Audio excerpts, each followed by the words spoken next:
ఓం శ్రీమన్నారాయణ. ఈరోజు నిర్జల ఏకాదశి. ఈ నిర్జల ఏకాదశి యొక్క విశిష్టత, వ్రతము, ఉపవాసము ఇవన్నీ మనం చూద్దాము. ఈరోజు ఏం చేయాలి, ఏం చేయకూడదు, అలాగే దీనికి భీమా ఏకాదశి అని కూడా పేరుందంట. అదే ఎలా వచ్చింది అనేది చూద్దాము. హిందూ కాలమాన ప్రకారం ఏకాదశికి సంవత్సరంలో 24 ఉపవాసాలు ఉంటాయంట.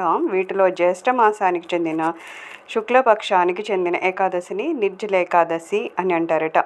ఈ నిర్జల ఏకాదశి ఉత్తమమైనదిగా పరిగణించబడుతూ ఉంటుందంట. దీనికి భీమ ఏకాదశి అని కూడా పేరుంది. వేసవిలో ఈ ఉపవాస సమయంలో ఇతరులకు నీటిని అమర్చాలి.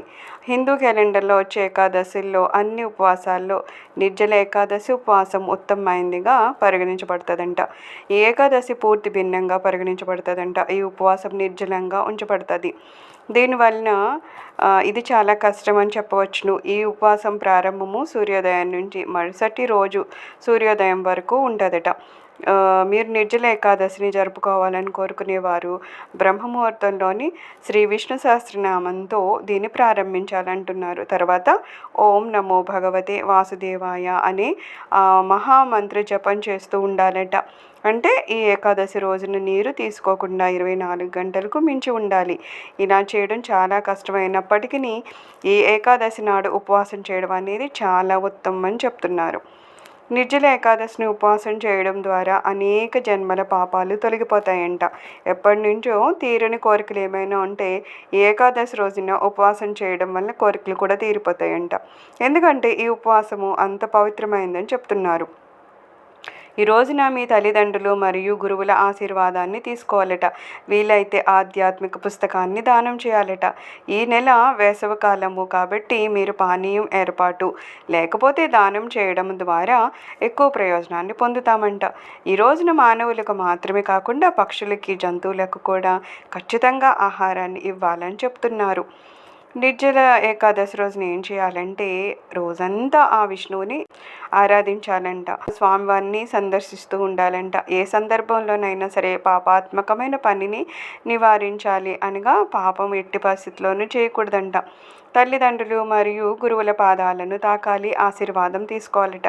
శ్రీ విష్ణు సహస్రనామాన్ని చదవాలి, శ్రీరామరక్షా స్తోత్రం చదవాలి, ఆధ్యాత్మిక పుస్తకాన్ని దానం చేయాలట. ఈ నెల వేడిగా ఉంటుంది కాబట్టి పానీయం కోసం ఏర్పాట్లు చేయాలి. నీరును దానం చేయాలి. నీటితో నిండిన పాత్రను మన ఇంటి కప్పు పైన ఉంచాలట. శ్రీకృష్ణుడిని ఆరాధించాలట. నిర్జల ఏకాదశి రోజున ఏం చేయకూడదు అంటే నిర్జల ఏకాదశిపై చెట్ల నుండి కాయలు కోయడము, చెట్లను నరకడం వంటిది చేయకుండా ఉండాలి. ఎందుకంటే ఈ రోజున చెట్టు కొమ్మను విరగొట్టడము విష్ణువుకు కోపాన్ని తెప్పిస్తుందట. ఈరోజు సూర్యోదయానికి ముందే స్నానం. నిర్జల ఏకాదశికి నీరు తీసుకోవడం కూడా నిషేధించబడుతుంది. కానీ అది సాధ్యం కాకపోతే కనీసం పండు తీసుకోవచ్చు అంటున్నారు. ఏకాదశిలో పగటిపూట నిద్రపోవడము లేకపోతే సోమరితనము నిషిద్ధంగా భావిస్తారు. నిర్జల ఏకాదశిలో ఆహారం నిషేధించబడుతుంది. మీరు నీరసంగా ఉంటే లేకపోతే నిర్జల ఏకాదశిని మరే ఇతర కారణాల వల్ల ఉపవాసం చేయలేకపోతే మీరు ఒక్కసారి మాత్రమే తినాలి. సాయంత్రం భోజనం చేయకూడదు. ఏకాదశిలో రాత్రి నేలపై పడుకోవడానికి ఇది అనుమతించబడదు. ఈరోజు మీరు ఉపవాసం ఉండకపోతే అన్నం అస్సలు తినకండి. నిర్జల ఏకాదశి రోజున సాయంత్రం ఉపవాసము ముగించడానికి ముందు మొదట విష్ణువుకి నైవేద్యాన్ని అర్పించిన తులసి ఆకును ఆనందించండి. అప్పుడే మీ నోటి 1-2 ఆకులను కొన్నింటిని ఉంచండి.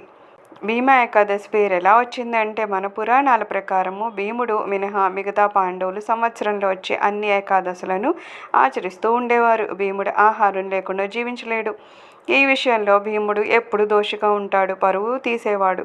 మనలో కూడా చాలామంది ఆకలిని నియంత్రించలేము. మరియు ఈ సమస్యను పరిష్కరించడానికి భీముడు వ్యాస మహర్షి వద్దకు వెళ్ళాడంట. తన సమస్యను నిజాయితీగా వివరించాడంట. ఇది విన్న వ్యాస మహర్షి ఒక్కసారి నీళ్లు తాకకుండా ఉపవాసం చేయమని కోరాడు.